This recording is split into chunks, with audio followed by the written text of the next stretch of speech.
সকাল 6টায় উঠে দেখি আমাদের বাড়িতে এক দাদু মেশিন বসেছে, পুকুরে জল দিচ্ছে। যাই হোক, মার ফুল দেওয়াটা দেখে এখানে গাছে একটা ফুল ফুটে আছে, তাই জন্য তুলতে চলে এসেছি। জুঁইও দুটো তুলেছি।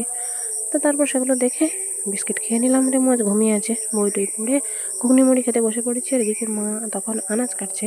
যাই হোক, তো তারপর অল্প অল্প বৃষ্টি পড়া শুরু হয়েছে গেছে দেখে বাবা পলিথিন দিয়ে রেখেছিল, আমি সেটা সিঁড়ির কাছে এরকম তুলে রেখেছি। এদিকে বাবা বাগানে কাজ করছে, ডাকছি বাবাকে বারবার যাতে না ভেজে। বাবা বলছে গাছের নিচে আছে। তো তারপর বাগানের দিকে যেতে ঢ্যাঁড়স নিয়ে এলাম, আর বাবা বিস্কুট নিয়ে এসছে। তো তারপর বাবার জন্য শরবত করেছিলাম, সেটা রেখে দিলাম। এখন বাবা মুড়ি টুড়ি খেলো আর গুঁড়ো মালুগুলো রেখে দিল, আমাকেও মুড়ি খাইয়ে দিয়েছিল শশা দিয়ে, মানে ওই যে বাবার বাটি থেকে আর কি। যাই হোক, তো তারপর মাকেও ওই যে মুড়ি বেটে দিয়েছি, আর বাবার জন্য শরবতটা রেডি। এবার বাবাকে দিয়ে আসতে হবে, আর মাকেও শরবত বানিয়ে দিলাম। যাই হোক, তারপর ঝটপট স্নান টান করে নিয়ে এখানে কী কী মেনু সেটা দেখছি এখন। যাওয়ার আগে আম খেয়েছিলাম। বাবা দুজনকেই শরবত বানিয়ে দিয়েছি, বাবাকে বাতাসা দিয়ে আর মাকে চিনি দিয়ে। যাই হোক, সেটা সমস্যা না, দুজনের কেউ আমাকে একবারও বলেনি যে খেয়ে দেখ। তো সে বাদ দাও, আমি দুজনকে দেওয়ার আগে প্রথমে 1 চামচ করে চেখে দেখেছি ঠিকঠাক আছে নাকি, তারপর দিয়েছি। বারবার চাখতে হয় না। তো কী বলো তো, মা শারদার একটা ঘটনা মনে পড়ে জীবনের। এক ভক্ত মাকে কিছু একটা খেতে সময় চেখে দিয়েছিল। যাই হোক, তো বাইরে বৃষ্টি পড়ার আওয়াজ হচ্ছে, সেজন্য আমি ঘরে চলে এসেছি। তো মা কিন্তু সেটা জানতো না, মানে মাকে বলেনি, কিন্তু মা নিজে থেকেই বলেছিল, জানো তো বাবা, আপনজনদের দিতে হলে চেখে দিতে হয়, ভালোটাই দিতে হয়। তখন সে স্বীকার করে যে সে চেখে দিয়েছিল। তো যাই হোক, মা তারপর আর একটা কথা বলেছিল যে কৃষ্ণকে, মানে সবার এত যে প্রিয় একজন ভগবান, যাই হোক প্রিয় চরিত্র আর কি, কৃষ্ণকে যখন অন্যান্য রাখাল বালকেরা কোনো কিছু খাবার দিত, তারা কিন্তু নিজেরা খেয়ে ভালোটাই দিত। তো সেই জন্য ভক্তি ভরে মন থেকে দিলে তুমি স্বয়ং ভগবানকেও যা দেবে তিনি সেটা গ্রহণ করবে। আর আমরা তো সামান্য মানুষ মাত্র। তো যাই হোক, এই উদাহরণটাকে কাজে লাগিয়ে আমিও একটু দেখেই দিই, যাতে ঠিকঠাক হয়, টেস্ট যাতে খারাপ না লাগে।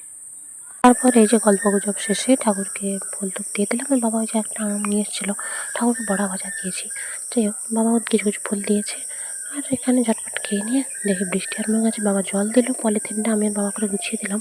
বাবা তারপর দড়িতে বেঁধে দিল, আর মা এখানে হাসতে থাকো। মুখে মুড়ি খেতে দিয়ে আমি যে বাগানের দিকে গেছি ফুলের কুড়ি টুড়িগুলো তুলবো। তারপর মাঠে দেখে গিয়ে একটু আকাশটা দেখলাম, শাক বাড়িগুলো দেখে তারপর কুড়িগুলো নিয়ে বাবাকে একটা চকলেট দিলাম। বাবা বেগুন উচ্ছে এগুলো রাখতে দিল, নারকেলটা কুড়োলো, জামরুল দুটো দিল, এই যে কুড়িগুলো।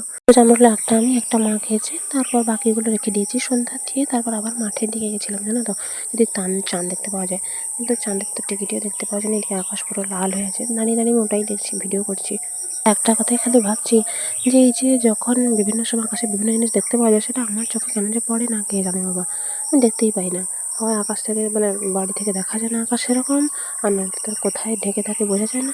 যাই হোক, তো তারপর দেখি সন্ধ্যাবেলা রেমু এখানে শুয়েছিল, ওকে মুড়ি টুড়ি খেতে দিলাম। আর আমরা সবাই বাদাম ভাজা মুড়ি আর চা খেয়ে নিলাম। তারপর একটু বাইরের দিকে গেছিলাম, দেখি চাঁদ এরকম আম গাছের ফাঁক দিয়ে উঠেছে। একটু ছবি টবি তোলার পর তারপরে যে দেখো একটা মশারি মেরে কীরকম করছি। যাই হোক, বেস্ট ফ্রেন্ডকে পাঠিয়ে একটু হাসাহাসি মজা হচ্ছিলো। পরে আবার একবার গেছিলাম, তখন চাঁদটা কিছুটা এরকম উঠেছে, দেখতে ভালোই লাগছে, কিন্তু আমি যেরকমটা দেখতে চাইছি সেরকম দেখতে পাচ্ছি না, সেই জন্য মন খারাপ হচ্ছে। নিজের সাথেও চাঁদের একটু ছবি টবি তুললাম, যদিও সেটা অন্ধকারে তেমন ভালো বোঝা যাবে না। সেই জামরুলগুলোকে মা একটা কৌটোয় সেরকম রেখে দিয়েছে। রাত্রে রেমুকে আবার খেতে দিলাম, খেতে দেওয়ার পর তারপর চান টান দেখলাম, আমরা সবাই নিজেরা এবার খেতে বসে পড়েছি। হ্যাঁ, একটা কথা বলতে ভুলে গেছি, আজকেরও কিন্তু সন্ধ্যাদের সময় আমি কিন্তু শাক ভাজিয়েছি, জানো তো, হয়তো অতটা ভালো হয়নি কিন্তু ভাজিয়েছি তো। এর কাছে গাছে জানো নাকি একটা পাখির বাসা এত ক্যাচার ম্যাচার করছে। যাই হোক, ঘুমোতে চলে গেছিলাম। এই ছবিটা মা তুলেছে ভোরের দিকে, আর ফোনে তুলেছে অবশ্য।